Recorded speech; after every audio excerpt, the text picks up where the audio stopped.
Warahmatullahi wabarakatuh.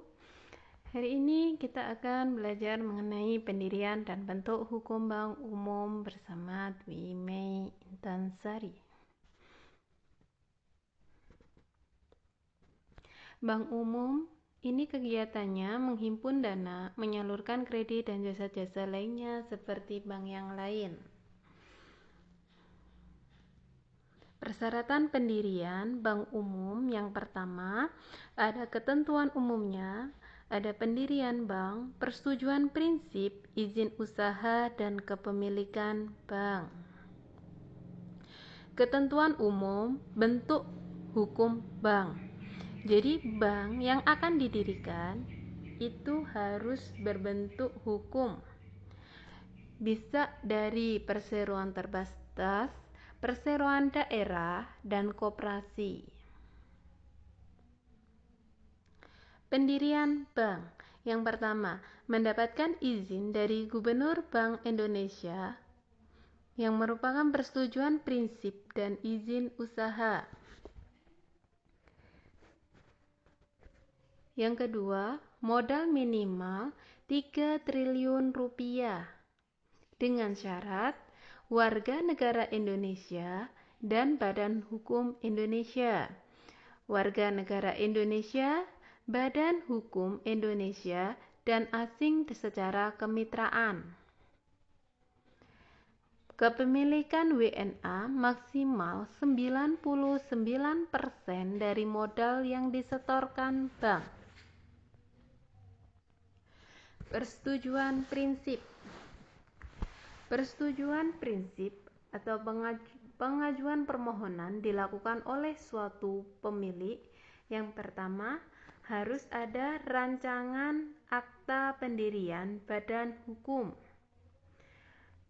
yang memuat nama dan tempat kependudukan, kegiatan usaha sebagai bank, permodalan, kepemilikan, wewenang, tanggung jawab, dan masa jabatan anggota Dewan Komisaris serta anggota direksi. Dan yang terakhir, persyaratan bahwa pengangkatan anggota Dewan Komisaris dan anggota direksi harus memperoleh persetujuan Bank Indonesia terlebih dahulu. Yang kedua, ada data kepemilikan, daftar calon pemegang saham, daftar calon anggota, berikut rinci jumlah simpanan pokok dan simpanan wajib, serta daftar hibah bagi bank yang berbentuk badan hukum koperasi. Jadi data kepemilikannya juga harus lengkap. Yang ketiga, daftar calon anggota komisaris dan direksi. Nah, di sini banyak sekali syaratnya, mulai dari pas foto terakhir 4x6 2 lembar, fotokopi tanda pengenal, daftar riwayat hidup, surat pernyataan bermaterai. Yang keempat, rencana susunan struktur organisasi dan personalia harus juga disiapkan. Rencana bisnis 3 tahun juga harus dilakukan ya, sudah direncanakan untuk 3 tahun ke depan, yaitu memuat studi kelayakan mengenai peluang pasar dan potensi ekonomi. Yang kedua, rencana kegiatan usaha yang menyangkut menghimpun dan menyalurkan dana serta langkah-langkah kegiatan yang akan dilakukan dalam mewujudkan rencana yang dimaksud. Ketiga, proyeksi neraca, laba rugi, dan laporan arus kas bulanan selama 12 bulan yang dimulai sejak bank melakukan kegiatan operasional. Ada rencana jangka panjang dan menengah, modal bukan dari pinjaman dan money laundry. Jadi bukan dari pinjaman dan bukan juga dari pencucian uang. Pedoman manajemen resiko, sistem dan prosedur kerja, bukti setoran modal minimal 30% dari jumlah modal. Jadi adalah pengajuan permohonan yang dilakukan oleh satu pemilik. Jadi syaratnya banyak. Jika kalian ingin mengajukan atau ingin mendirikan bank.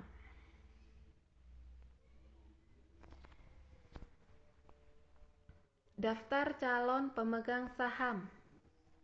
Perorangan wajib.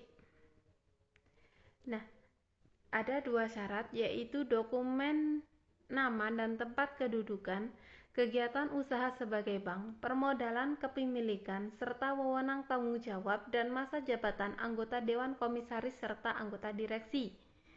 Dokumen yang kedua yang harus disiapkan yaitu surat pernyataan lain yang diperlukan oleh Bank Indonesia. Badan hukum wajib. Ada akte pendirian badan hukum, dokumen sebagaimana maksud ayat 1 huruf C angka 1 sampai dengan angka 5. Rekomendasi dari instansi berwenang, daftar pemegang saham, laporan keuangan badan hukum yang telah diaudit oleh akuntan publik selama 6 bulan. Struktur kelompok usaha yang terkait dengan bank dan badan hukum pemilik bank. Dokumen dan surat pernyataan lain yang diperlukan oleh BI. Dan yang ketiga yaitu pemerintah. Ada 4 dokumen yang harus diperoleh. Yang pertama, fotokopi dokumen yang menyatakan keputusan pembentukan pemerintah daerah dari pemerintah daerah. Kedua, dokumen dari pejabat yang berwenang mewakili pemerintah. Ketiga, anggaran pendapatan dan belanja. Dan keempat adalah dokumen dan surat pernyataan lain yang diperlukan oleh bank. Izin usaha. Tadi dokumen-dokumennya, sekarang izin usahanya. Yang harus dilengkapi ada akte pendirian usaha, data kepemilikan, daftar susunan dewan komisaris dan direksi, bukti pelunasan modal minimum yaitu 30% dari jumlah modal yang harus disetor, bukti persiapan operasional, surat pernyataan pemegang saham, surat pernyataan anggota komisaris, surat pernyataan anggota direksi, surat pernyataan dewan komisaris dan direksi, surat anggota direksi. Yang atas itu sendiri-sendiri, komisaris sendiri, direksi sendiri. Yang bawah dia buat lagi surat pernyataan dewan komisaris dan dewan direksi. Kepemilikan bank. Syarat kepemilikan bank. Yang pertama, harus memiliki akhlak moral yang baik. Yang kedua, mematuhi UU yang berlaku. Ketiga, mengembangkan operasional bank. Dan keempat, lulus uji kepemilikan. Syarat pemegang saham, memiliki integritas, memiliki kelayakan keuangan. Oke, itu tadi cara mendirikan bank umum. Sampai jumpa di materi selanjutnya. Assalamualaikum warahmatullahi wabarakatuh.